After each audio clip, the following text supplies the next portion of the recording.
Bwana asifiwe. Bwana asifiwe kanisa. Bwana wetu ni mwema na mtakatifu kila wakati. Bwana asifiwe. Haleluya. Na twende katika kitabu cha Isaia. Kitabu cha Isaia.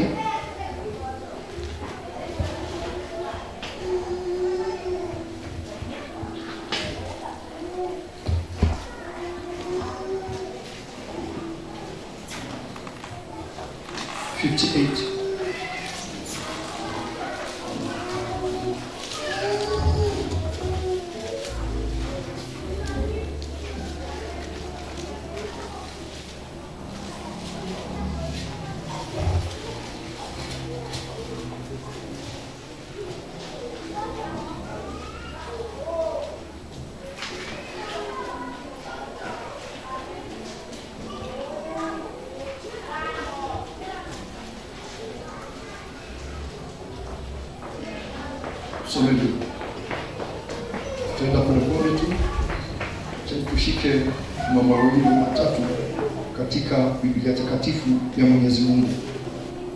Amen. Atiriri, anderera muno wathametie kanua na ndukae kwinona haisia kayo na iguru tari coro ukugamba umbirire andu akwa uhoro wa uria magararite watho ona andu a nyumba ya Jakubu umahe uhoro wa uria mehitie no riri nimanongoragia o muthenya na magakena ni kumenya uria njira ciakwa itariĩ majetagia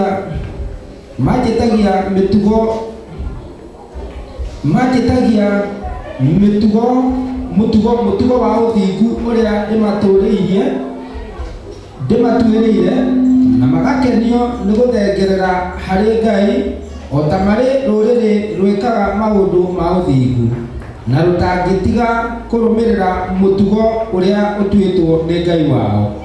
Nao moragia atĩrĩ, nĩkĩ gĩtũmĩte twĩhinge kũrĩa irio nawe ũkaga kuona? Ningĩ nĩkĩ gĩtũmĩte twĩnyarire ngoro citũ nawe ũkarega kũrũmbũiya ũhoro ũcio? Atĩrĩrĩ, matukũ marĩa mwĩhingaga kũrĩa irio-rĩ, mwĩonagĩra maũndũ ma kũmũkenia inyuĩ ene, nao andũ othe arĩa mamũrutagĩra wĩra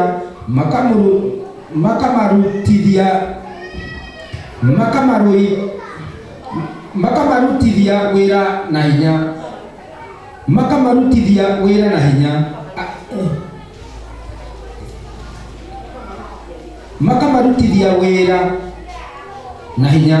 Atĩrĩrĩ, inyuĩ mwĩhingaga kũrĩa irio no nĩgetha ngarari cioneke, ona kwenda gũkĩrana, ona mũhũrane na ngundi ta andũ aaganu.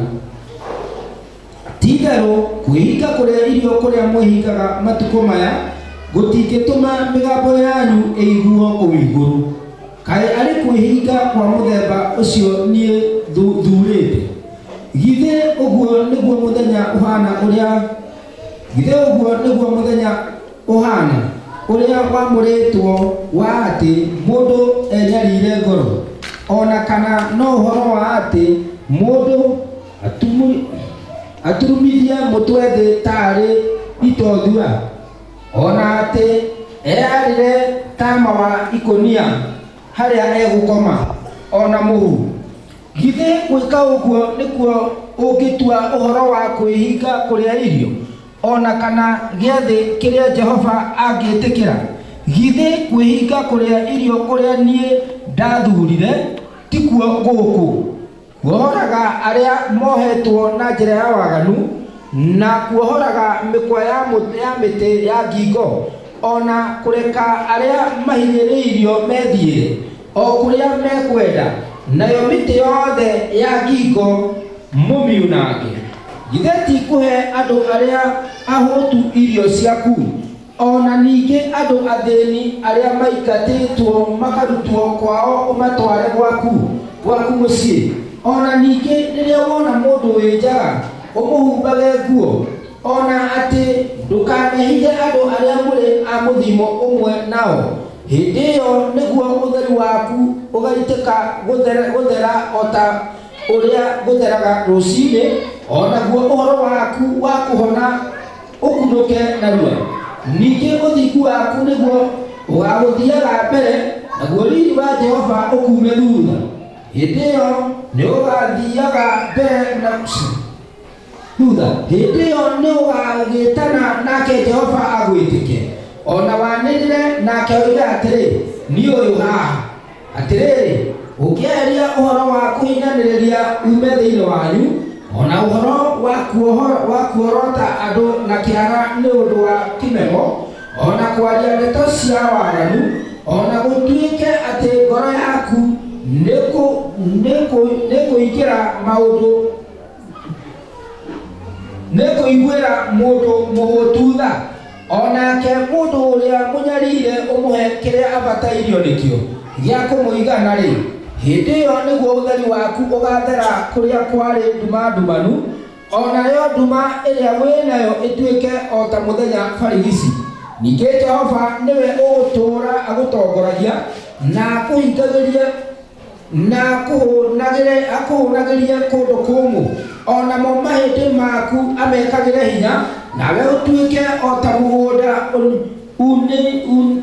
unitheirio mai na utuike o ta githima gitahuraga mai na ruo ruciaro ruria rukoima hari we ni rugacoka gwaka magajo maria ma tene nawe ucoke gwakirira itina cia njiarwa na njiarwa iria ituire itacokereirio nawe ni ugetwo mucokereria wa kundu kuria gutharuritio ona mugurania wa njira cia kuria guturitwo ona ningi atiri ungigarura kuguru gwaku utiga guthie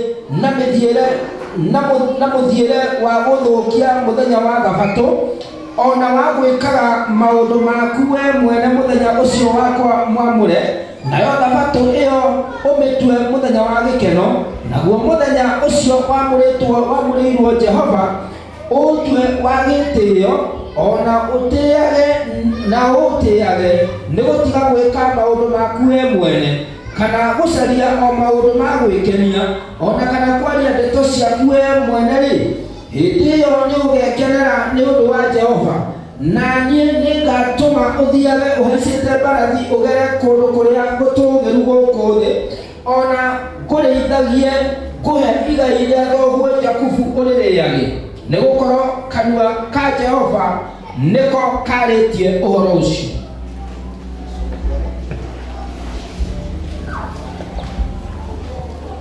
Piga kelele usiache, paza sauti yako kama tarumbeta, wahubiri watu wangu kosa lao na nyumba ya Yakobo dhambi zao. Walakini wanitafuta kila siku, hupenda kujua njia zangu, kama vile taifa waliotenda haki, wasioacha sheria ya Mungu wao. Hutaka kwangu amri za haki, hufurahi kumkaribia Mungu. Husema, mbona tumefunga lakini huoni? Mbona tumejitaabisha nafsi zetu lakini huangalii? Fahamuni, siku ya kufunga kwenu mnatafuta anasa zenu wenyewe, na kuwalemea wote watendao kazi kwenu. Tazama, ninyi mwafunga mpate kushindana na kugombana na kupiga kwa ngumi ya uovu. Hamfungi siku hii ya leo hata kuisikizisha sauti yenu juu. Je, kufunga namna hii ni saumu niliyochagua mimi?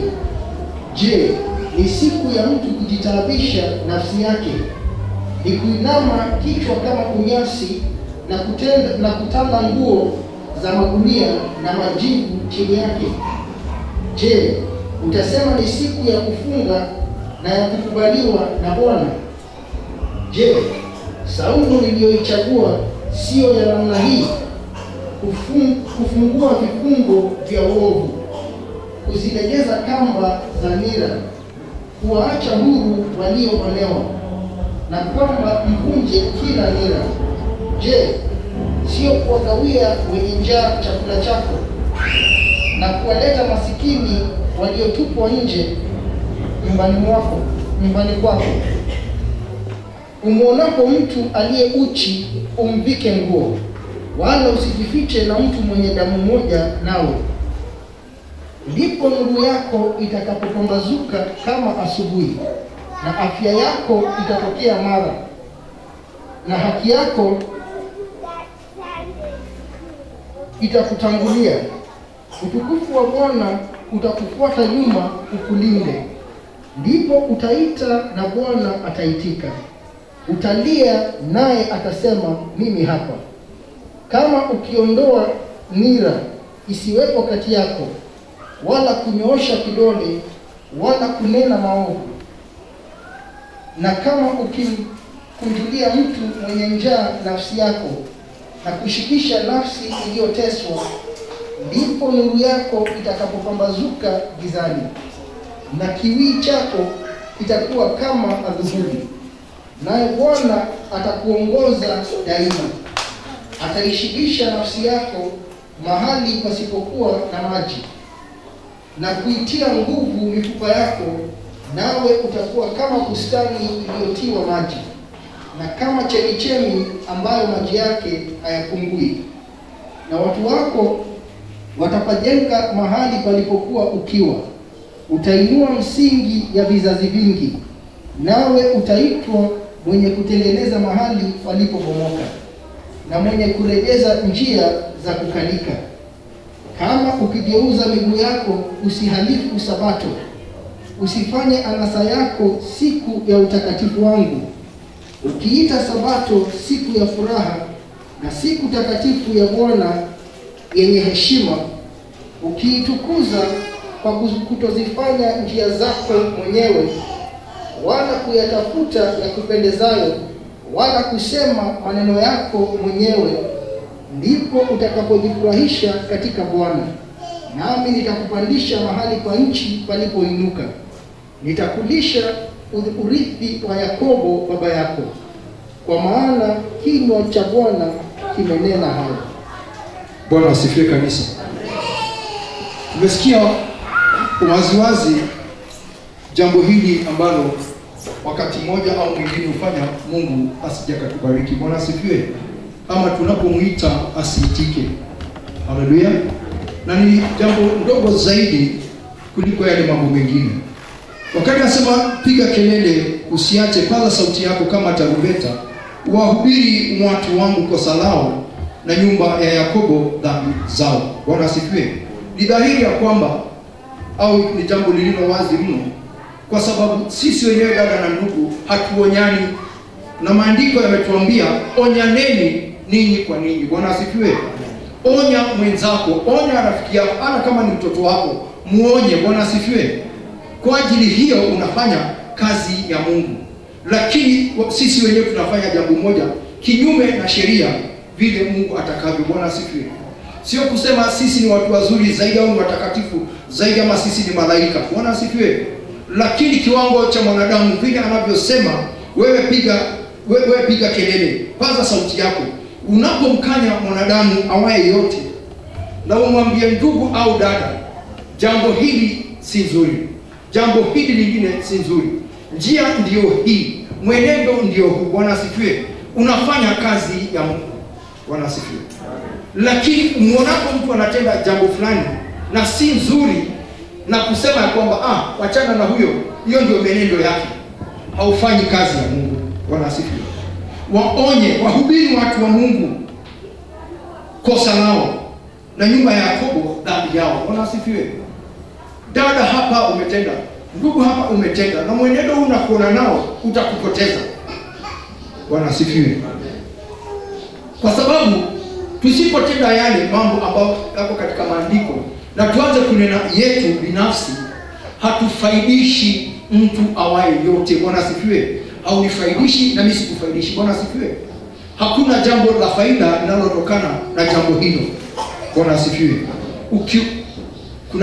Kuna maandiko yamesema hivi, ndugu yako akikukosea, nenda chukua mtu mmoja, uende kwa huyu mtu ambaye amekosea, uwe kama shahidi. Ama akikusikiza wewe kwanza, asipokusikiza chukua mtu wa pili. Bwana asifiwe. Huyo awe shahidi, nimeambia huyu dada jambo fulani. Bwana asifiwe. Na asipo chukua na mtu mwingine, muandamane mwende kwa huyo mtu.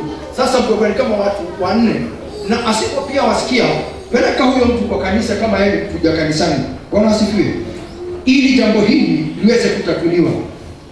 Na isipowezekana, maandiko imesema mwachie shetani. Bwana asifiwe. Lakini wewe ushaonya. Bwana asifiwe. Wewe ushaonya, wewe umefanya kazi yako. Walakini wanitafuta kila siku, hupenda kujua njia zangu, kama vile taifa waliotenda haki, wasioacha sheria ya Mungu wao. Hutaka kwangu amri za haki, hufurahi kumkaribia Mungu. Bwana asifiwe. Walakini wanitafuta kila siku, Bwana anasema, hupenda kujua njia zangu, kama vile taifa waliotenda haki, wasioacha sheria ya Mungu wao. Hutaka kwangu amri za haki, kufurahi kumkaribia Mungu. Husema tumefunga, lakini huoni.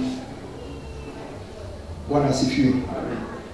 Nikisimamia hapo dada na ndugu, niulize, ni mara ngapi umefunga na ukaona kama Mungu haoni?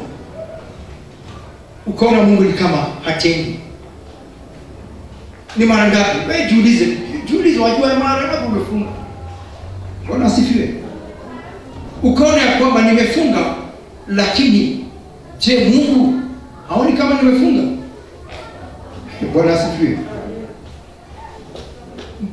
Usema, mbona tumefunga lakini huoni? Mbona tumejitabisha nafsi zetu lakini uangalie? Fahamuni, siku ya kufunga kwenu mnatafuta anasa zenu wenyewe na kuwalemea wote watendao kazi kwenu. Bwana asifiwe. Before nitawaambia jambo hili dada na ndugu. Tulipokuwa kanisa huko Nairobi, kabla ya mfungo wowote ule wa kujifunga kula chakula kwa ajili ya Bwana, Bwana asifiwe, tulikuwa hatuingii katika kufunga kama hujatubu. Bwana asifiwe. Bwana asifiwe. Ni lazima tungelitubu. Before ufunge unatubu, kwa sababu hujui kama nimetenda yule jambo lisilofaa, au nimenena kuhusu jambo, au nimesengenya. Bwana asifiwe kanisa. Ilifaa tutubu kwanza. Tubuni ndiposa mwingie katika kufunga. Na kwa sababu huenda kwa mbele ya Mwenyezi Mungu katika hali ya kutubu na kukiri dhambi zako na makosa na maovu yako yote, unampokeza Bwana kwa ajili, sio wewe nimetenda dhambi. Bwana asifiwe. Ni Mungu nimetendea dhambi, sio wewe nimeasi, ni Mungu nimeasi. Bwana asifiwe. Nami nataka kumpokeza moyo wangu, ndiposa ninapoingia katika mfungo niwe sina mawaa. Bwana asifiwe. Hakuna jambo lolote lile limesimama mbele ya Mwenyezi Mungu ambalo linaweza kuwa kama pingamizi, ambalo linaweza zuia asisikie ombi langu katika mfungo. Bwana asifiwe. Bwana asifiwe. Amen. Nimefanya kazi ya utakaso, nimejitakasisha. Bwana asifiwe. Lakini asema nini? Sisi usema mbona tumefunga lakini hauoni? Mbona tunajitabisha nafsi zetu?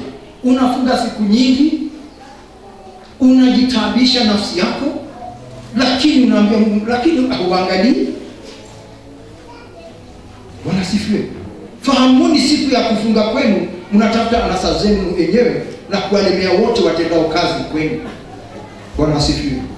Usio unakalia mtu awaye yote, usio unamlemea mtu awaye yote wakati wa mfungo. Mwachilie huru. Bwana asifiwe. Niliongea kuna wakati tulikuwa tunaenda hata maombi mengine. Mungu ametumana, nendeni mahali fulani, nendeni sehemu fulani ya nchi, mwende mkaondoe haya mapepo. Lakini inastahili miguu yenu ikanyage mahala pale. Sio tuombee Nairobi ili hali shida iko kule Mombasa. Bwana asifiwe. Na tunaambiwa pasiwe na mwanamke hata mmoja mwenye hedhi. Bwana asifiwe. Mwanamke aliye na mwezi aliambiwa baki. Na hata kama tulikuwa na youth, kama ako na mwezi wake wa ile hali yao ya mwezi, angeingia katika lile ombi. Bwana asifiwe.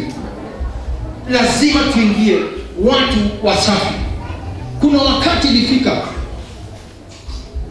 tunaambiwa hivi, wale wazee wanaenda maombi, hata msionane mwili na bibi zenu. Bwana asifiwe.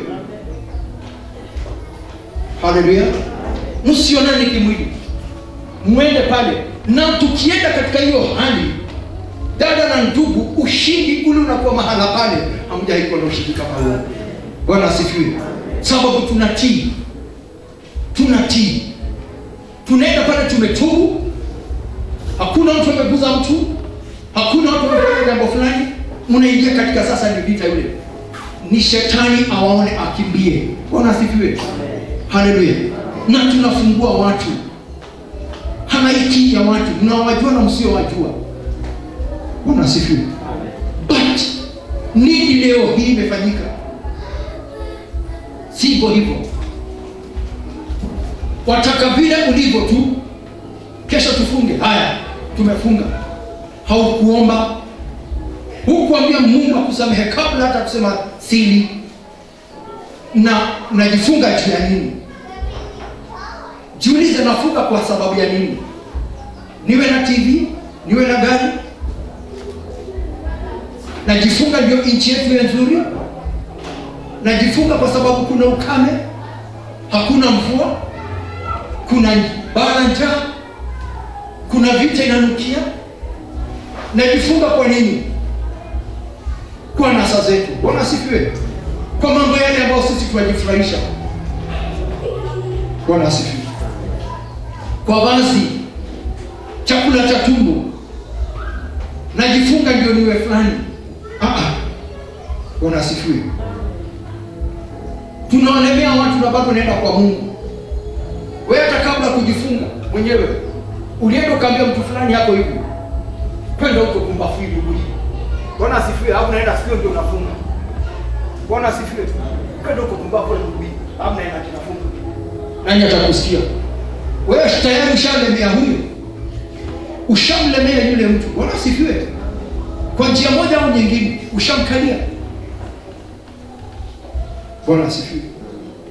Mambo yetu ndio tunataka. Tunataka Mungu atusikie.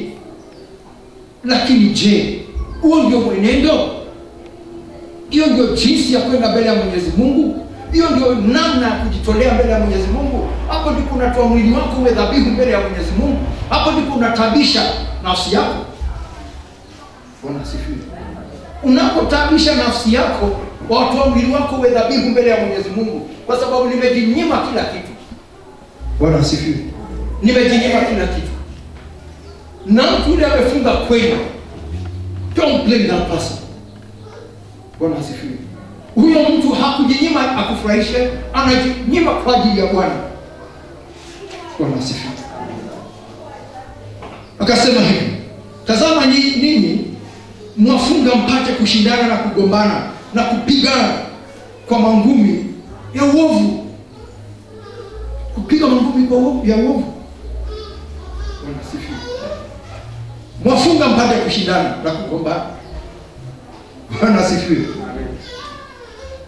Unakuta hata asubuhi mtu amejifunga na amejifunga, lakini neno anaweza kutamka ni neno lingine, hata unaweza shindwa watu kweli wamefunga. Bwana asifiwe. Wakati wa mfungo wa kujinyima, wa kutabisha nafsi yako mbele ya Mwenyezi Mungu, huwa ni wakati mtakatifu. Bwana asifiwe. Huwa ni wakati mtakatifu ambao wewe umechagua kwako uwe wakati mtakatifu. Umesegregate hiyo siku au zile siku tutakaa katika ombi. Bwana asifiwe. Sitaki hiki, sitaki hiki. Si hatuwezi kuzungumza. Kuna siku niliwekwa mwezi mzima sijazungumza na mtu na sijasikia sauti yangu. nikiongea. Bwana asifiwe. Na niko kwa nyumba yangu 1 full month, nikaambiwa fanya kile kitu tunataka leo hii. Roho, Bwana asifiwe, fanya. Lakini ikifika Tuesday uwe umekaa na usiongee, na ukitaka kitu andika. Sauti yangu mimi sikuisikia. Siku 70 na kitu sikusikia sauti yangu. Bwana asifiwe. Na nilikuwa na daktari anaitwa Evans, kalikuwa kadogo. Ananiambia dadi, sauti imepotea, fanya. Sasa inabidi nifungue mdomo sababu sitaki story nyingi. Ati anakuja kuangalia, ananiambia ati anaona sauti pale ndani. Na kama vile daktari anafanya. Bwana asifiwe. Na siongei na mtu. Nikaletewa jaribio moja kubwa zaidi, kitu ambacho nilikuwa sija experience. Nikawachwa ndani ya nyumba, watu wakaenda kanisani, mimi ni peke yangu huko South Sea. Nimeketi tu vizuri, sijui kitu kilitoka wapi kikaingia kwa jino langu for the first time. Mimi sijawahi kusikia jambo kama lile, na niliambiwa usikanyange nje.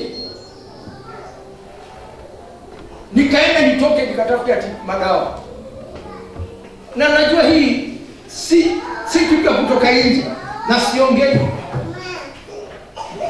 Bwana asifiwe. Haya, nyumba yangu ilikuwa ni ishara ya kuomba, na kama wale wanaokesha kama Mungu, unajua hivi, na kuandika. Sasa hiyo ndio mgeni anakuja, siko. Bwana asifiwe. Nilifungua mlango, badala nitoke nje, na niambiwa nisije nikatoke nje for 30 good days. Nikagonga mlango na hedi peke yangu.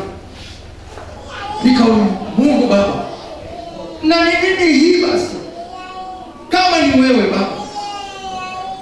Sikukaa dakika mbili, chungu ukaniondokea. Bwana asifiwe. Na sikutoka nje, na nilikuwa nataka kutoka. Sasa nivunje lile agano. Nilikaa. The day niliongea, nilisikia kama mimi ni mgeni. Sauti yako hujaisikia. Fati kudide nimekaa. Bwana asifiwe. Bwana akaniambia, utapewa kila kitu ya kunywa, ya kula. Bwana asifiwe. Kula na kunywa nilikuwa nakula, lakini usiongee na mtu. Nami nitakuja nitakuzungumzia. Ilikuwa ni kuomba, magoti, naamka, napumzika, maono, naamka, na pray, maono. Paka kuna wakati Bwana mwenyewe, kama nimejiwekea kitandani, sasa nimechoka, nilikuwa bedroom yetu ilikuwa juu, nimelala tu, nikaona Bwana ametokea kwa dirisha hapa hivi. Akaja, nikijaribu kumzungumzia, hakuzungumza na mimi. Atuzungumzi. Bwana asifiwe. Haleluya. Alikuja, amefuata kwa nyumba yangu. Kitanda ndio hiki, akapita hapa hivi. Na vazi lake mkumbuka nilikaniguza. Na akatoka kwa mlango bila kufungua ni. Na ukimiza akaenda. Akitoka kule alikuwa ameenda. Na waambia, mimi nimemuona. Amekuja, amekuambia nini? Na kila kitu nilikuwa naandika chini. Bwana asifiwe. Hallelujah. Utiifu, obedience. Hallelujah. Kuihoka. Bwana asifiwe. Ni jambo la maana mno. Hallelujah. Tusifanye mambo na ugomvi. Bwana asifiwe. Hamfungi siku hii. Nasema tazama ninyi mwafunga mpate kushindana na kugombana na kupiga kwa ngumi ya uovu. Hamfungi siku hii ya leo hata kuisikizisha sauti yenu juu. Hata tunapofunga sauti yetu haisikini juu, inafika hapa. Na tuwezi kusema ni Prince of Persia, hiyo pepo inafungilia maombi yetu. Na ni sisi wenyewe tunajifungia. Bwana asifiwe. Ombi letu haliendi mbali. hatukubaliki, hatumsikizishi Mungu Baba, hatugusi Mungu moyo wake na kufunga kwetu, kwa sababu kuna ushindani. Bwana asifiwe. Kuna ushindani, na hiyo sio Mungu anavyotaka. Haleluya. Inataka ukifunga the very siku hiyo ya kwanza, unapofunga kwa kweli na kwa haki na katika ombi la kutubu, inatakiwa uone maono. Bwana asifiwe. Lakini siku yako yote ya kufunga, hata maono kiuza, tumeona maono fulani, hakuona. Kwa hivyo ulikuwa umefunga bure. Bwana asifiwe. Maono ilikuwa kuona hivi dada na ndugu, watoto wachanga, hata sio staili ya nani, sio staili ya kina Melissa hapa, wadogo kushinda Melissa. Kasichana kadogo kanakuja, pia kamesema ati kamefunga, na kamesimama unasikia kanasema nimeona nimeona baba kinyoa hivi na hivi. Watu wenye Israeli. Bwana asifiwe. Haleluya. Na ni mtoto mchanga. Huyu kulikuwa na mtu alikuwa Kerito. Niliona Kerito akipiga bibi yake na kemote kikubwa, kwa sababu bibi yake ni mitano. Na huyo mtoto hakuwa kweli. Pastor anauliza Kerito, ndio umefanya? Ndio mtumishi. Ulipiga bibi na kemote na kiborangi kabisha rakeje tile ndugu. Jana na ni mtoto ameona. Sasa ungeona mtoto akisimama, mtoto mwanza kutetemeka. Kasichana kanafanya hivi. Niliona. Huyu alikuwa huyu. Sasa watu wakija kanisani kwa wanatubia huko. Bwana asifiwe. Wanatubu kule. Maana yake kuingia hapa ni moto. Bwana asifiwe. Amen. Nilimwona mumita nguo, naye akachukua mti kamalizika. Sasa hebu fungua hiyo kitambaa, bibi amefurafura huku na tubandage. Bwana asifiwe. Watu wamekaa wametakasika. Si ati wengine wanaanza kukemea huyo mtoto, sasa ananiona kwa nini? Unasikia? Hiyo ndio umeonekana simekumbuka na Mungu. Haleluya. Ni leo umeletea ngapi za kweli? Wacha ile ya uongo. Mtu anaroka kwako asubuhi ati kupatia tu ni unabii, na hakuna unabii. Bwana asifiwe. Hakuna unabii. Leo tunafunga lakini tunasema hakionekani. Bwana asifiwe. Amfungi siku hii ya leo hata kuisikizisha sauti yenu tu. Sauti yetu haisikiwi kwa sababu ya yale mambo ambayo tuko nao ndani yetu. Bwana asifiwe. Hata Mungu hataki kusikia, hata angalipa age hiyo. Je, kufunga namna hii ni saumu niliyochagua mimi? Mungu auliza. Usoma hiyo katika dada. Ndugu. Je, kufunga namna hii ni saumu niliyochagua mimi? That is fine. Kae alikuhiga kwa muthemba ucio nie thurite. Bwana asifiwe. Soma tena please. Kae alikuhiga kwa muthemba ucio nie thurite. Githe uguo niguo muthenya uhana uria wamuritwo wa ati mundu enyarire ngoro. Ona kana no horo wa ati mundu aturumithie mutwe thi tari itothua. Ona ati earire tamo wa ikunia haria egukoma ona muhu. Githe gwika uguo nikuo ukitua uhoro wa kwihinga kuria irio, ona kana giathi kiria Jehova angitikira. Bwana asifiwe. Je, kufunga namna hii ni saumu niliyochagua mimi? Je, ni siku ya mtu kujitabisha nafsi yake? Ni kuinama kichwa kama unyasi na kutanda nguo na magunia na majivu chini yake? Je, utasema ni siku ya kufunga na ya kukubaliwa na Bwana? Bwana asifiwe. Utasema ni siku ya nini? Bwana asifiwe kabisa.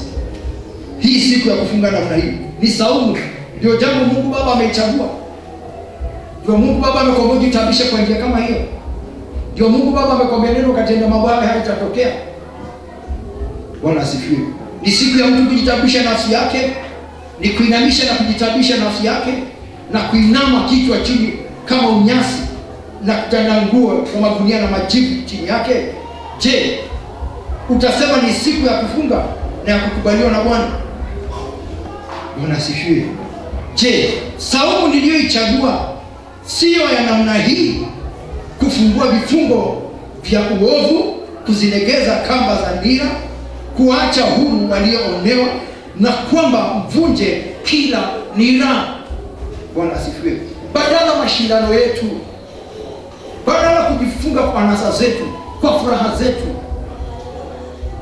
Bwana asifiwe, badala hata tusikizishe sauti zetu kwa Mungu Baba.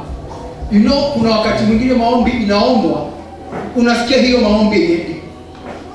Tushakuja hapa mara nyingi, hata wakati mwingine wa Wednesdays watu wanapiga magoti, unasikia hata hiyo maombi haipambi kitu. Bwana asifiwe. Na tumepiga magoti hapa masaa matatu, unasikia kuna jambo, kuna kitu kinebakiza. Ushasikia hivyo, sio? Unasikia hata ingii haipenyi. Hiyo ombi unasikia halina upako.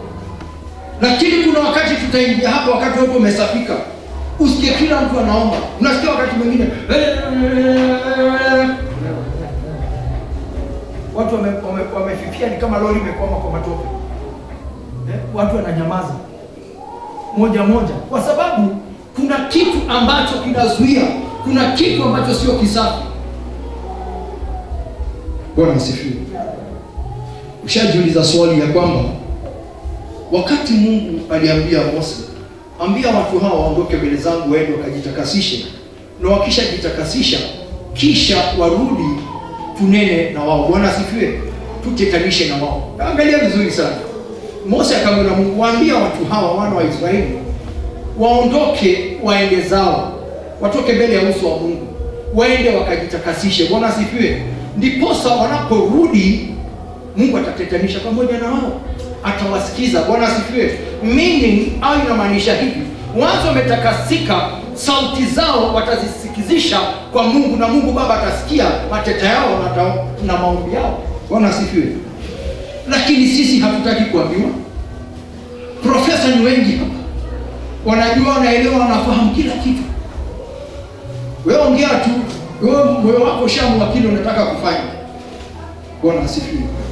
Umesahau ya kwamba unapopiga kelele, usiache pala sauti yako kama tarumbeta, wahubiri watu wangu kosa lao na nyumba ya Yakobo dhambi zao. Bwana asifiwe. Umesahau tumeambiwa vile? Bwana asifiwe. Basi uzaje saumu yangu niliyochagua sio ya namna hii, kufungua vifungo vya uovu. Bwana asifiwe. Fungua vifungo vya uovu, viweke chini, kulegeza kamba za nira ile ambayo imewekwa shingoni. Bwana asifiwe. Mwilegeza hizo kamba za nira, kuacha huru walioonewa, na kwamba mvunje kila nira, all yokes of the demons. Bwana asifiwe. Sio kushindana sisi wenyewe kwa wenyewe. Bwana asifiwe. Sio kushindana sisi wenyewe kwa wenyewe. Haleluya. Sio kwenda pale niseme sababu niliona nyumba ya fulani ni nzuri na mimi naomba Mwenyezi Mungu anipe kama nenda kujifunga. Bwana asifiwe. Sio mama fulani sababu wako na mavazi na tunaenda kuomba, unaenda kuuliza swali, Mungu kwa nini umepatia huyu umeninyima? Ukonde. Bwana asifiwe. Tazama lako. Hiyo sio saumu ya Mwenyezi Mungu. Hiyo sio chaguo la Mwenyezi Mungu. Kufungua vifungo vya uovu, kulilegeza kamba za nira, kuacha huru walioonewa, na kwamba mvunje kila nira. Je, sio kuwagawia wenye njaa chakula chako na kuwaleta maskini waliotupwa nje nyumbani kwako? Umuonapo mtu aliye uchi, mvike nguo, wala usijifiche na mtu mwenye damu moja nawe. Bwana asifiwe. Usitende mambo kama hayo. Bwana asifiwe. Lakini wewe unataka kujificha kila mmoja, hata fulani unamjua. Yes, Nikuambia, kuna jambo niliwaambia hapa one time, kaambia hivi, wakati mmoja wetu au wawili au watatu wamebarikiwa, na wakati ulipokuwa unamwona mtu anasimama hapa, huyu mtu hana kazi, na labda ni mama, hana mapato, na mtu huyu akitoka hapa, hata baada umemaliza masomo hapa, huyo mtu, na tumeomba, bado mtu anakuja pale nje, pastor please nikumbuke. Bwana asifiwe. Anajua kiatu mahala kinamfinya.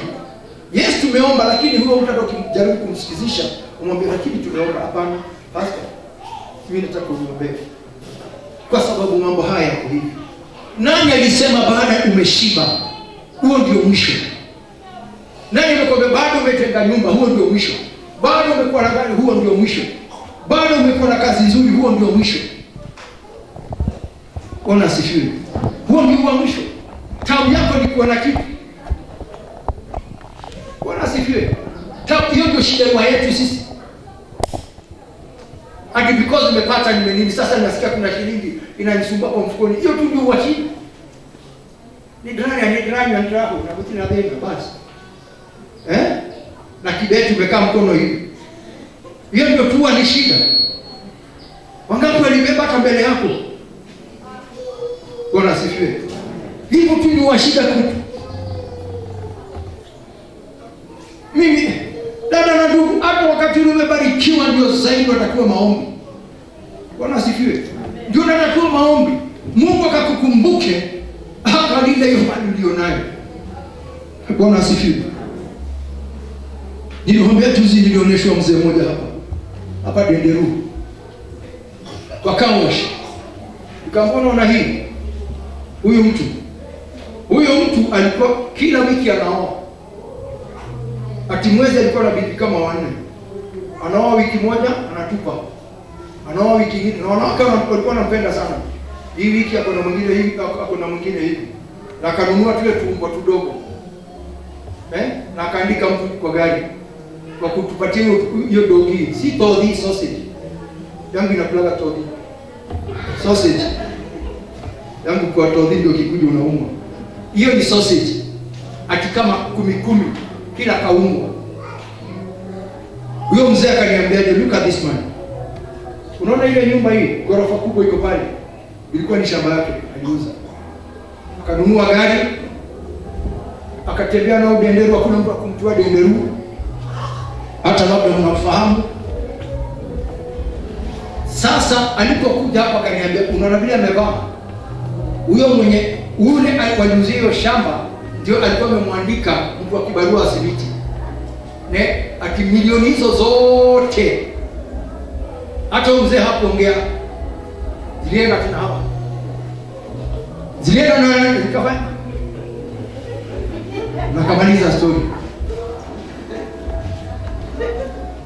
Nasema mama tonya ni nani? Huyu alikuwa tajiri. Ile nyumba na mwenye hiyo sasa hiyo shamba ni yao. Sasa kaniambia nilikuweko barua ikiandikwa. Nikapoa chifu wa Denderu. Sign hapa chifu. Kuna wake amemwambia mimi si mahali pa kuisha au shamba nimekupatia. Alimjengea kanyumba akiingia na mlango hivi kwa juu ya mattress. Bwana asifiwe.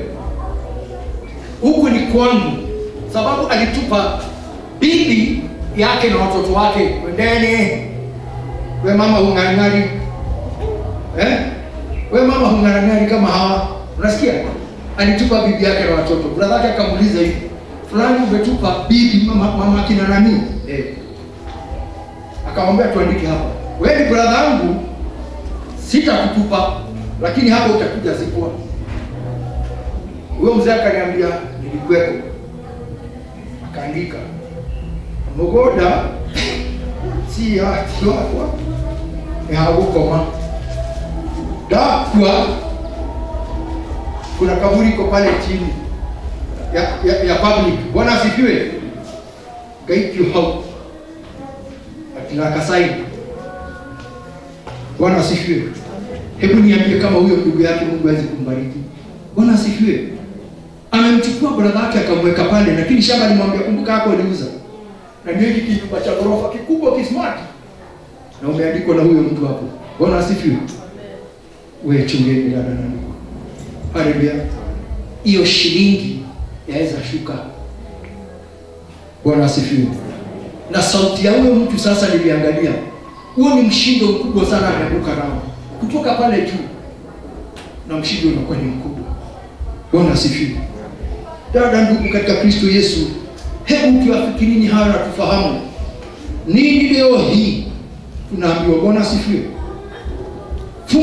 Kufungua vifungo vya uovu, kulegeza kamba za nira, kuacha huru walioonewa na kwamba mvunje kila nira. Je, sio kuwagawia wenye njaa chakula chako na kuwaleta maskini waliotupwa nje nyumbani kwako? Kama huyo nimekuambia alileta ndugu yake aliyeuza mali. Bwana asifiwe.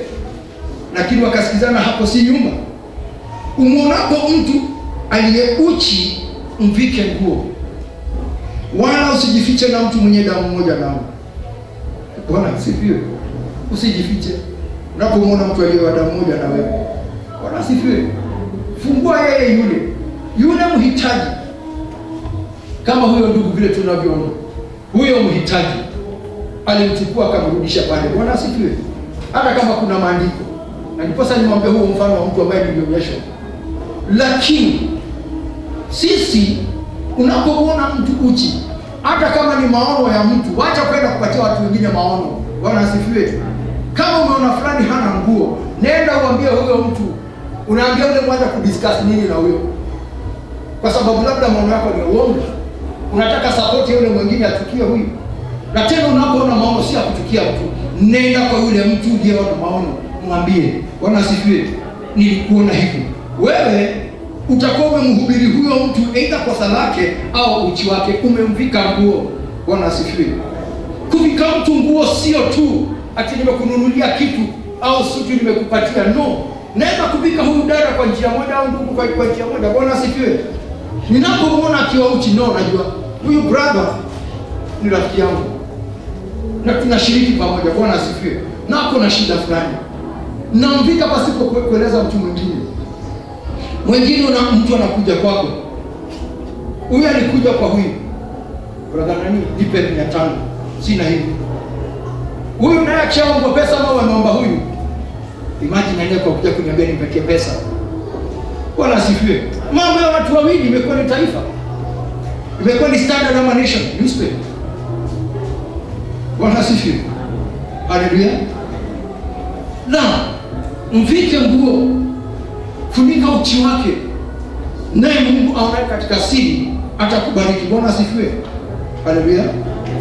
Ndipo nuru yako itakapopambazuka kama asubuhi.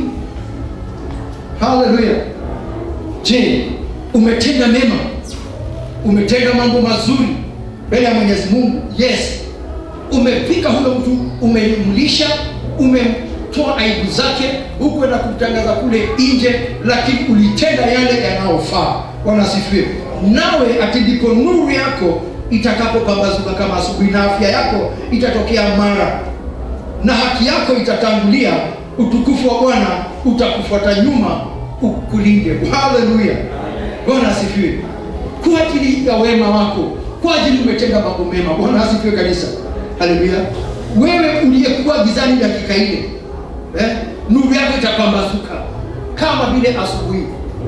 Vile unaona asubuhi inapambazuka, na hatuwezi kuzuia kupambazuka kwa asubuhi. Bwana asifiwe. Na afya yako itatokea mara. Watu watajua kweli umepambazukiwa. Bwana asifiwe. Watu watajua kweli kuna jambo ambalo Mungu ametenda kwa. Usione mtu yule anapeana kitu yake ama anamfanyia mtu mambo mazuri. Bwana asifiwe. Anapobarikiwa, kunapokubarikiwa. Bwana asifiwe. Nilikuwa najihoji wakati mwingine, ni vile tu manake mimi ni mwanadamu kama mtu awaye yote hapa. Nauliza tu, kwa nini wale watu umefanyia mambo mazuri, umefanyia mtu mambo mazuri, mbona hao tu ndio wale utukana watu? Mbona hao tu ndio usengenya? Ndio anakabara vile ulivyomsaidia, ama anakabara vile mlitabika na yeye mkiomba, naye Mungu akamtendea jambo hili. Mbona wakitoka hapo baada ya kufanywa mambo yote mema, wewe unaongea kinyume na wewe? Ni kwa nini? Ushajiuliza yule mtu umefanyia vizuri na huyo mtu ndiye anakukula? Ushajiuliza hilo? Yule mtu umefanyia ndiye anakukula, unashindwa ni kwa nini na kwa namna gani? Nikawatajia kuangalia fulani. Iko mtu alikuja kwangu siku moja, akaniambia hana pesa ya shule. Akamwambia nilikuwa nayo. Baada nimempatia, siku nyingine akaenda kaambia watu, nini hata sijui mambo vile yanafanyika hapa. Na nilimpatia. Akainsight watu wengine hapo. Siku moja kama tumekaa kikao, tumekutana, nikamwambia, hebu nikuulize na wewe nikupatia 28,000. Uliwaambia hawa nimekupatia 28,000. Wakasema hivyo wote kama kwa hapa. 28,000. Na anakuja kutuambia hapa ati hakuna kitu aliona. Siku ingine tukiwa na Joyce, bibi yake akapotezea mahali tu hivi kigafla. Mimi nikasema si nani, wakati mtoto wenu akiingia form 1 nilipeana 28,000 ndio asikose form 1. Bibi naye wacha nani uongo. Haya, mimi nilipeana pesa mtoto akaenda shule. Akasema mimi ndio nimetafuta pesa na nikalipa. Kama wapi 28? Akasema kwa hivyo jamani, wanda alikuwa sikia analewa hata kuji nyumbani. Unasikia? Jamaa alikuwa analewa hadi nyumbani. Bwana sifiwe. Nikasema mimi nilipeana 28,000 ndio mtoto wenu aende. Kama nirudishiwa kama nitarudishiwa ikae. Bwana sifiwe. Mimi nikafanya vyema. Lakini kule mtu anaenda kusema sikupeana. Bwana asifiwe kanisa. So mambo haya sisi tuliza. Lakini wewe tayari dada na ndugu ushafanya vema. Bwana asifiwe. Wewe tayari umeshafanya vema na lile jambo ukasahau. Lakini kwa sababu haikuwa ni kitu fiche, nikaambia mke wake, mimi ndio nilifanya hivi. Akasema hapana. Bibi akasema mimi nilitafuta pesa. Mimi ndio nilienda nikalipa huko shule. Kama ile nilimpatia, basi alikuwa anakunywa mpaka asubuhi haonekani. Bwana asifiwe. Sasa akasema mimi tulikuwa na Joyce kabla haya basi. Pole kwa hiyo. Sikujua, lakini siwezi nikamuuliza. Bwana asifiwe. Lakini nimefunguliwa siri fulani, nikawa na masikitiko mengi zaidi. Lakini nayo haki yako itakutangulia. Utukufu wa Bwana utakufuata nyuma ukulinde. Ndipo utaita na Bwana ataitika. Haleluya. Bwana asifiwe. Ndipo utaita na Bwana ataitika. Utalia naye atasema mimi hapa. Mungu anakujibu. Bwana asifiwe. Baada umetenda mambo mema, baada umejifunga kwa njia iliyo sawa. Bwana asifiwe. Ukisaidia huyo maskini, ukivika nguo, ukimfunika uchi wake, ukimlisha, hata sio aje kulala kwako kama nyumba yako ni ndogo, hakuna mahali unaweza laza mtu. Lakini umemlisha, umemnywesha na umemvika kama vile Mungu Baba amekutendea. Bwana asifiwe. Utaita Bwana ataitika. Utalia naye atasema mimi hapa, my son, my daughter. Bwana asifiwe. Haleluya. Kilio chako nimekisikia. Naye Mungu Baba akiwa katika kiti chake cha enzi atatuma malaika zake waje wakutumikie. Bwana asifiwe. Wakufungulie milango iliyofungika. Kule kuna giza watie nuru. Kule kulikuwa hakuna njia ipatikane. Kule watoto wako walikuwa hawapatani. Bwana asifiwe. Wao wakupatana. Bwana asifiwe. Nilikuwa nasema hivyo katika hali nikiongea na Joyce nyumbani. Nikamwambia, je, unakumbuka kuna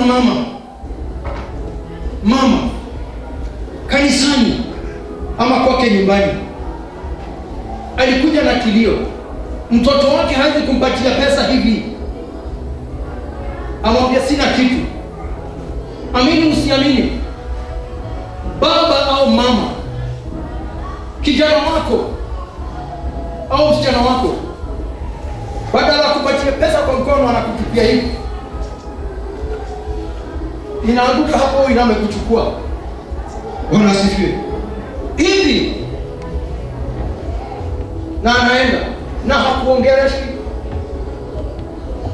na wakaja kanisani na Mungu akatenda mambo makubwa zaidi kupitia maombi. Nikamwambia ngoja utaona vile Mungu atakavyofanya.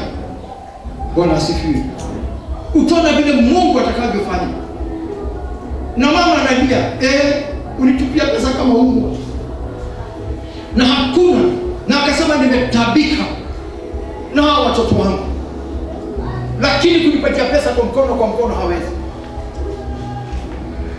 Lakini sababu akona haja, anakibizana nazo huku chini anaokota na anatoka hivyo. Bwana asifiwe. Ya Mungu dada na ndugu ni mengi, na tunasema yote ulipiziwa hapa duniani. Bwana asifiwe. Haleluya. Na alifurahi sana kwa sababu Mungu alileta upatano au jambo tunasema uwiano mzuri kati ya mama na msichana wake. Bwana asifiwe. Na hata watoto wengine walikuwa hawajamzungumzia zaidi ya miaka 10, walikuja kutoka mbali waone. Haleluya. Waje waone, na wakaja kanisani kule chini. Bwana asifiwe. Atuwalisikia tu kuja baada ya maombi Mungu amefanya. Lakini watu hao kwa nini toka na matukano? Watu hao kwa nini toka na kwenda kunena uongo? Bwana asifiwe. Ni kama kutukana mzazi wako. Bwana asifiwe. Haleluya. Amen. Tulienda na dada Mama Kariz mahali maombi na Joyce na wengine siwaoni hapa. Tukaenda nyumba, tukaambiwa hii nyumba ni kama kaburi. Bwana asifiwe. Tukaambiwa kanyaga kila mahali semeni Jehova ni Bwana. Unakumbuka? Buruburu. Ile na buruburu. Haya. Vita ilikuwa ni kali sana. Tukaenda na wamunga. Ule alienda nao. Ulipofika kule wamunga aliambiwa enda pale usimame pale, akawasha tini. Alikuwa anaomba, amefungua macho na anaangalia ati atakufa. Kidogo kidogo naanza kusikia mpigo hapa. Akasema ndiko hiyo ndio wiki gogo ile. Asha. Kaambia roho sini nimekwambia wewe uombe pale. Bwana. Nyumba imejaa inakaa vile unajua imekaa. Bwana asifiwe. Lakini huko tulitenda mambo ya mazuri sana. Bwana asifiwe. Watu wakafunguka. Bibi hiyo nyumba akafunguka. Mambo yake yote yakafunguka. Bwana asifiwe. Nasi tuliomba kwa moyo mmoja, na wale nilienda na wao hawakuwa wao kidogo. Bwana asifiwe. Sababu kila watu wanapopaka ni kukosa uhai, watakulwa, wataharoko ni ngoma au watajokerwa. Bwana asifiwe. Hiyo ndio shida ya watu hapa Victory. Bwana asifiwe. Watakaje ati ngoma imjokele ama haroko, siyo harokaje mtu. Na wewe ndio daktari. Bwana asifiwe. Baada hiyo mambo yote tunataka kuambia uone wema wa Mungu. Mambo ya Mungu vile ukifungua waliofungwa. Bwana asifiwe. Ukiwa set free kwa jina la Yesu Kristo, sio kwa jina langu. Bwana asifiwe. Because this was a team. Ilikuwa ni team kali. Bwana asifiwe. Na mnatenda kwa ajili mnajua Mungu atawasikiza. Bwana asifiwe. Baadaye mwanamke alisema hivi. Mimi utajiri wangu kutoka Victory. Nilitajirika zamani. Bwana asifiwe. Mwanamke hata kama ungepewa chakula kwa hiyo nyumba haungekula. Mchafu ile tulikuta kwa hiyo nyumba. Bwana asifiwe. Mchafu. Na mara ya pili niwaambie jambo ilifanyika kwa hiyo nyumba, nuru ya Mungu ikajaa. Bwana asifiwe. manake akafunguka, kampani yake akafungua. Bwana asifiwe. Kampani yake akafungua, ilikuwa imefungika. Akasema hakuniona Bwana, hakuona Yesu, hakuona mtu yeyote. Alisikia watu walikuja hapa na waliomba na wakafungulisha. Hiyo kampani yake ya kiatu yake hata niko nayo ndani ya nyumba yangu leo hii. Bwana asifiwe. Nilisema nami nitaiweka vizuri sababu nilipewa. Bwana asifiwe. Haleluya. Iwe ukumbusho wa hapo mahali tulienda. Bwana asifiwe. Wengine matatu ndio tuliomba Mungu, matatu imechukuliwa na auctioneer. Ile kabisa unaona pale ilikuwa kule chini kwenye shamba ya Kihi. Bwana asifiwe. Na Mungu amkumbuke Kihi mahali alipo. Kwa hiyo kanisa tukaomba auctioneer kwake kukanguruma. Bwana asifiwe. Kabla kuuza ile basi ya huyo mwanamke matatu, alipiga simu, mama, kuja uchukue gari yako. Bwana asifiwe. Kuja uchukue matatu yako, hatuna kukuiona hapa mbele zetu. Akanimaji mtu amekaa kwa ofisi anataka kuuza gari yangu. Kuja uchukue gari yako, watatu na hiyo gari mbele yako. Toka ile wewe. Mama akachukua gari, akakuja akatoa ushuhuda mbele ya kanisa. Iko nyumbani. Mungu amefanya. Baadaye akasema hakubarikiwa na nyinyi. Utajiri alikuwa na hizo vitu zake zinarudi kutoka kule zimeenda. Asante. Hiyo gari ikaua kijana wake. Kijana niliwekelea mikono waokoke. Na mwingine wa bangi na pombe hapo. Joyce, ni kweli? Nakumbuka hiyo story. Bwana asifiwe. Wamefurahi. Gari alikuwa atafutia gari zake, taya zimeisha. Lakini sasa Mungu amebariki. Yule roho aliyekufungua ndio unadhihaki. Yule roho aliyefungua mambo yako ndio unanani unatukana, sio huko na sio hapo. Bwana asifiwe. Wakatutumia mkolino mwingine. Mkolino akakuja kanisani pale. Akatoka akasema, nikaona amesimama kanisani, akauliza, pastor, hii kanisa ni nani? Sikumjibu. Akasuingie kwa sababu nimeona umepita hivi na ukarudi hivi. Hii nyumba baba. Kijana kubwa sana hivi. Nyumba baba. Mungu akiwa katika nje nyumba baba. Kuna mtu anaweza kunisa. Mama mmoja alikuwa akiuza mboga pale, alikaniambia, pastor, ukiona kile kolino kimekuja hapa, kilikuwa kinawatafuta. Kimezunguka hapa sana. Lakini mimi ni mwerevu, nikanyamaza. Mama alikuwa anauza mboga kwa kona pale tu kienda kanisani. Alikuwa anafikia tu sana. Naambia, amekuja. Ameshinda hapa. Babaka akaingia. Nikamwambia, "Wewe pastor, kwa nini mwanamke?" Kaambia, "Wewe pastor." Nikamshikisha babaka. Haleluya. Na hapa nikashikisha babaka. "Kwa nini mwanamke?" "Siniambia ni mwanaume." Ambia sijui. Sasa akaniambia, "Mimi nimesimamia makanisa 6. Sasa nikaangalia kama bado Reebok. Akafanya kitu hivi. Nikaona koti na hapa naona pamba imetokea hivi.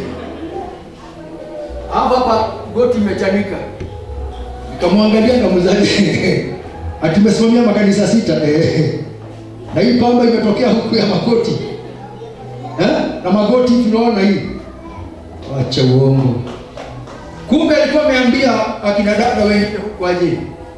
Ameshika laini zangu. Huyo mtu anavaa koti ya green na anavaa koti ya red. Nimeshika laini zake. Ameshika laini na kija hapa hata nitambui. Bwana asifiwe.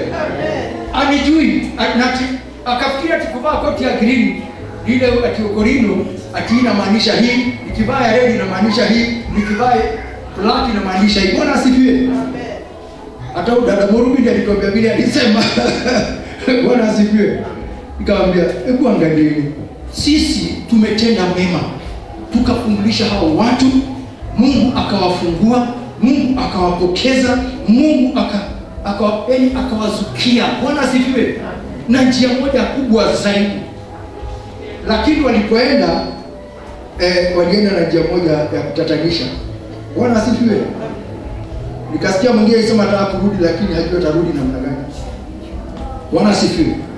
Ndipo utaita Bwana ataitika, utalia na atasema mimi hapa, kama ukiondoa nira isiwepo kati yako wala kunyosha kidole wala kunena maovu. Bwana asifiwe. Na wewe uachaje kwenda fanya nini? Wewe fulani yule, kila saa ni kulaumu ni yule ni huyu. Bwana asifiwe. Bwana asifiwe kanisa. Amen. Na kama ukimkutulia mtu mwenye njaa nafsi yako na kuishibisha nafsi iliyoteswa, ndipo nuru yako itakapopambazuka gizani na kiwi chako kitakuwa kama adhuhuri. Giza yako itakuwa kama adhuhuri. Bwana asifiwe. Kwa hivyo tunajua kwamba once ukianza kutenda mambo mema dada na ndugu, Mungu atazidi kukukunjulia. Bwana asifiwe. Ukimkunjulia maskini, Mungu anakukunjulia. Ukimtendea mambo mema, Mungu anakutendea. Bwana asifiwe. It is tit for tat. Scratch my back, I scratch your back. Nikune mgongo nami nikukune mgongo. Bwana asifiwe. Lakini don't expect tumekaa tu mahali tu hivi ati Mungu anataka kufanyie. Hautakufa dada na ndugu. Unataka tu Mungu akufanyie, lakini kwa wengine unawafanyia mabaya. Bwana asifiwe. Ikiwa utalia naye atasema niko hapa, ajitokezee. Kama ukiondoa nira, mtu wa shingo usiwepo kati yako wala kunyosha kidole. Haleluya. Uwe mtu wa kulaumu, uwe mtu wa mashtaka, wala kunena maovu. Na kama ukimkujulia mtu mwenye njaa nafsi yako na kuishibisha nafsi iliyoteswa, ndipo nuru yako itakapopambazuka gizani na kiwi chako kitakuwa kama adhuhuri. Giza yako itakuwa kama mchana. Bwana asifiwe. Naye Bwana atakuongoza daima, ataishibisha nafsi yako mahali palipokuwa na maji, mahali pasipokuwa na maji, na kuitia nguvu mifupa yako, nawe utakuwa kama bustani iliyotiwa maji na kama chemichemi ambayo maji yake haipunguki ama hayapungui. Bwana asifiwe. Dada na ndugu, hautapungukiwa na kitu. Bwana asifiwe. Utakuwa kichwa sio mkia. Utakuwa kukopeshana sio kukopa. Bwana asifiwe. Haleluya. Bwana atakutendea haya yote. Na tumeyaona na nimeyaona. Bwana asifiwe. Lakini na wewe usinyoshe, usilaani. Bwana asifiwe. Wacha kublame wengine ni fulani. Haleluya. Nuru yako itapambazuka gizani. Wewe utakuwa ni nuru wewe mwenyewe. Kila uendako, kila biashara uingiako. Bwana asifiwe. Naye Bwana atakuongoza daima, aishibishe nafsi yako mahali pasipokuwa na maji na kuitia nguvu mifupa yako. Hautafifia, hautakosa nguvu. Na utakuwa kama bustani iliyotiwa maji, kama chemchemi ambayo maji yake hayapungui. Ukibubujika tu mema. Bwana asifiwe. Ushaenda kwenye mazishi, mtu anapozika unaona mtu anasoma story ya mtu, eulogy. Na ukasikia hata nitaidi siku gani iwarika sijui angamia ama kitu kama hiyo, mambo kama si ndio tunasema. Na kila mtu anza kuambiwa alikuwa anachunga ng'ombe ya baba zake na mbuzi za babake. Si ndio kweli? Mwanamwandeki sana. Si ndio? Lakini ukija kwa kifo, kama ni risasi, semekani ni risasi. Lotino. Molimo. Si ni kweli? Hata siku ya kuzika umedanganyana. Alikufa, baada useme alikufa na risasi, alilengwa ama aliuawa kiiba, umebadilisha. Si ndio? Na ni siku ya kutuma mtu na tuombe hiyo roho yake lale mahali pema peponi. Ushasema sio hivyo ilifanyika. Haleluya. Bwana asifiwe. Unagemea kila kitu. Ndio alianza kusumbuliwa na mwili siku fulani. Na ulianza kusumbua mwili lini? Bwana asifiwe. Alianza kusumbuliwa na mwili, na wewe ulianza kusumbua mwili lini? Hapo haiandikwi, si ndio? Wewe tu, sisi ndio usumbuliwa. Lakini wakati ulikuwa unakunywa mabangi manini, unaharibu mwili wako, hiyo kitu imeharibu moyo wako, roho yako, kila kitu. Bwana asifiwe. Huo utazami, hiyo ni rogano. Haleluya. Na wakati unatakiwa kusema mambo mazuri yako ndio mengi zaidi ya kuliko yale mambo mengine. Yes. Kwa sababu hatutaki kukumbuka mambo mabaya. Tunataka kwenda hii roho ya huyu mtu yende mahali pema peponi pale mbele ya Mungu. Bwana asifiwe. Atipali Mungu ako na roho yake ipumzike hapo hapo. Bwana asifiwe. Ni kutenda mema. Lakini wakati Mungu anakuja kutia mifupa yako nguvu, Mungu anapokuja kukulinda hata wakati wa uzee wako, hata baada ya kutenda mambo mazuri na mema. Bwana asifiwe. Haleluya. Hatukumbuki hayo. Na watu wako watajenga mahali alipokuwa ukiwa. Mahali hata kujenga dada au ndugu, watoto wako watapajenga. Bwana asifiwe. Utainua misingi ya vizazi vingi. Kielelezo chema. Nawe utaitwa mwenye kutegemeza mahali palipobomoka na mwenye kurejeza njia za kukalia. Bwana asifiwe. Kwa sababu wewe umefungua milango. Wewe ndio umeonyesha njia. Wewe ndio ulikuwa mtu wa kwanza kwa sababu ya wema wako, na watoto wako ndani ya nyumba yako imekuwa ni kama uzao wenye matunda mema. Bwana asifiwe. Kwa hivyo njia zako zote wewe ushazifungua. Watu watasema kweli mama fulani au dada ama ndugu fulani alitenda hii, na hii ndio malipo Mungu amemlipa nao mambo mema na mazuri. Bwana asifiwe. Kielelezo kizuri mbele ya wengine. Nataka kwenda mbele haraka. Haleluya. Jambo nalo ndio hili, dada na ndugu zangu. Kama ukigeuza mguu wako, usihalifu Sabato. Soma hapo, brother. Kati. Wananikia atiri, ukigarura kuguru gwaku utige guthie na mithiere na muthiere wa guthukia muthenya wa Thabatũ. Sikizeni. Ona gwikaga maundu maku we mwene muthenya ucio wakwa mwamure, na Thabatũ iyo umitue muthenya wa gikeno, naguo muthenya ucio wamurirwo Jehova utue wa giti. Wamurirwo Jehova utue wa gitio, ona utiage ni gutiga gwika maundu maku we mwene ri, hindi iyo ni ugekenera ni undu wa Jehova. Ona kana kwaria ndeto ciaku we mwene ri, hindi iyo ni ugekenera ni undu wa Jehova, na niĩ nĩngatũma ũthiage ũhaicĩte mbarathi ũgere kũndũ kũrĩa gũtũũgĩru gũkũ thĩ, na ũrĩithagie kũhe igai rĩa thoguo Jakubu ũrĩrĩage, nĩgũkorwo kanua ka Jehova nĩko karĩtie ũhoro ũcio. Bwana asifiwe kanisa. Tilieni maanani neno hili. Amen. Kama ukigeuza mguu wako, usihalifu Sabato. Usifanye anasa yako siku ya utakatifu wangu. Mungu ananena. Bwana asifiwe. Kama ukigeuza mguu wako, usihalifu Sabato. Usifanye anasa yako siku ya utakatifu wangu. Ukiita Sabato siku ya furaha na siku takatifu ya Bwana yenye heshima, ukitukuza na kuzifanya njia zako mwenyewe, wala kuyafuata ya kupendezao, wala kusema maneno yako mwenyewe. Bwana asifiwe. Haleluya. Sikizeni ndugu na dada, leo hii katika Kristo Yesu, jambo hili inakuonyesha au inaashiria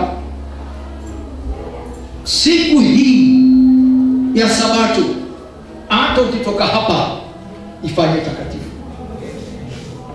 Bwana asifiwe. Wacheni niwaambie dada na ndugu, ifanyeni kuwa siku takatifu, siku iliyoamriwa na Mungu Baba ikae ikiwa safi. Tokea in the morning mpaka jioni, anza mambo yako mani. Bwana asifiwe. Haleluya. Kwa sababu siku hii ni siku teule. Bwana anatilia mkazo mno. Bwana asifiwe. Bwana anatilia mkazo. Kama ukigeuza mguu wako usihalifu Sabato. Usifanye anasa yako siku ya utakatifu wangu. Bwana asifiwe. Usifanye anasa zako siku ya utakatifu wangu. Ukiita Sabato siku ya nini? Ya furaha. Kwa ajili ametuambia tuingie ndani ya nyua za nyumba yake kwa furaha na kurudisha shukrani. Iwe siku ya furaha na siku takatifu ya Bwana yenye heshima. Heshimuni hii siku. Sio wale naambia mtu yuko ndani ya kanisa, mtu ni simu, mtu ni Facebook, mtu anajipiga picha na wanajibizana na kuchekelea. Bwana asifiwe. Iheshimu hii siku. Uone kama hautaita Mungu akose kukuitika. Bwana asifiwe. Uone kama utalia kwa Bwana akose kusema mimi hapa. Bwana asifiwe. Iwe siku takatifu ya Bwana yenye heshima, ukitukuza kwa kuto kuzifanya njia zako mwenyewe. Haleluya. Wala kuyatafuta ya kupendeza, wala kusema maneno yako wewe mwenyewe. Siku ya leo ni siku ya Bwana. Nena mambo ya Bwana dada, nena mambo ya Mungu ndugu yangu. Bwana asifiwe. Nena yanao kutokana kwa Mwenyezi Mungu. Fanya yale Mungu amekwambia. Yaseme matendo ya Bwana. Bwana asifiwe. Siku moja tu, heri siku moja mbele ya Mwenyezi Mungu kuliko siku 1000 bali na yeye. Na amekwambia hii iwe ni siku yake nini? Takatifu. Refrain yourself from evil doings. Bwana asifiwe. Tuacheni hiyo. Haleluya. Acheni tu ikiwezekana. Omba Mungu akuwezeshe. Leo sio siku tutakutana tutafanya. Bwana asifiwe. Hebu iwe ni siku watu ukifika kwako, rudishia Mwenyezi Mungu shukrani. Na ukiweza kuchukua familia yako basi uende kuona wanyama huko Lang'ata. Bwana asifiwe. Tembeza familia kwenye bustani. Haleluya. Ama ajira. Bwana asifiwe. Iwe ni siku nzuri ya mpendeza Bwana. Hata mkikaa kudiscuss. Haleluya. Kama mitume vile walivyokuwa kikutana. Tumeenda tumefanya mambo haya. Mungu ameonekana huku. Tumetoa mapepo kule. Hakika watu wameokoka. Tumeacha huko kunwaka moto wa Roho. Bwana asifiwe. Oh haleluya. Jambo kama lile, lakini sasa sisi hapa akili wengine imeharibika. Bwana asifiwe.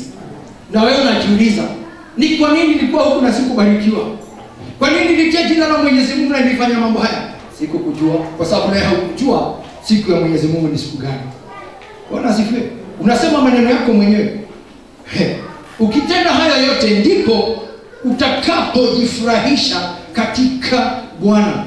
Naye anasema hivi, usipoihalifu siku hii ya Sabato, nami nitakupandisha mahali pa nchi palipoinuka, hata kutoa utukufu hadi utukufu mwingine. Bwana asifiwe. Nitakulisha urithi wa baba yako, wa Yakobo baba yako. Kwa maana kinywa cha Bwana kimefanya nini? Kimenena hayo. Thus says the Lord. Bwana asifiwe. Usicheze na lile neno ambalo inasema thus says the Lord. Kinywa cha Bwana kimenena. Tendeni hayo. Tumuulize swali baadaye. Bwana asifiwe.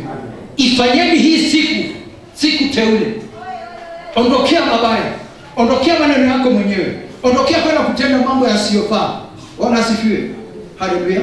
This is a message. Nilitaka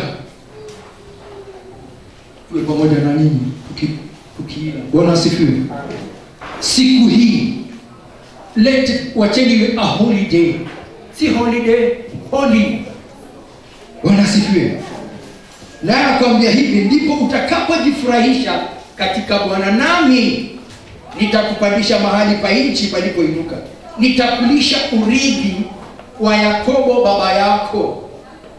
Kila kitu chako ambacho kilipotea, uridi ule unatakiwa kuwa na mfukoni, uridi ule unatakiwa kuwa na katika mashamba au katika wanakondo wako na mahala popote pale unakuwa. Bwana asifiwe, akupokeze. Kwa maana kinywa cha Bwana kimenena hayo. Thus says the Lord. Bwana asifiwe. Mungu wa majeshi amenena. Wewe pokea neno hili. Limege itie katika kibao cha moyo wako. Kama unataka nyumba yako iwe njema.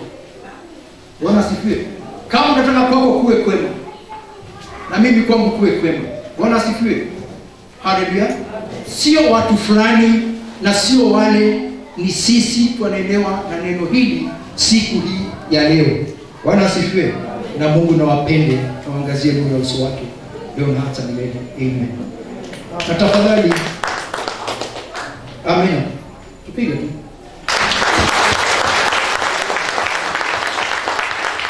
Bwana asifiwe. Ni vema. Sikukondeni mtu yeyote. Bwana asifiwe. Sihukumu mtu yeyote. Tulihukumiwa hapa sisi wote. Bwana asifiwe. Siseme ni mimi ameelekezea, ni mimi amenionea uko na macho. Na Roho Mtakatifu ndio yuko ndani yako. Bwana asifiwe. Wacheni Mungu Baba awapende na watendee mambo mema na mazuri. Bwana asifiwe. Ni vizuri nikiona ndugu fulani, dada fulani, Bwana asifiwe, ameinuka na amekaa vema kwa sababu neno la Bwana amenifuatia. Amen. Si Mungu atende mema. Hallelujah. Amen.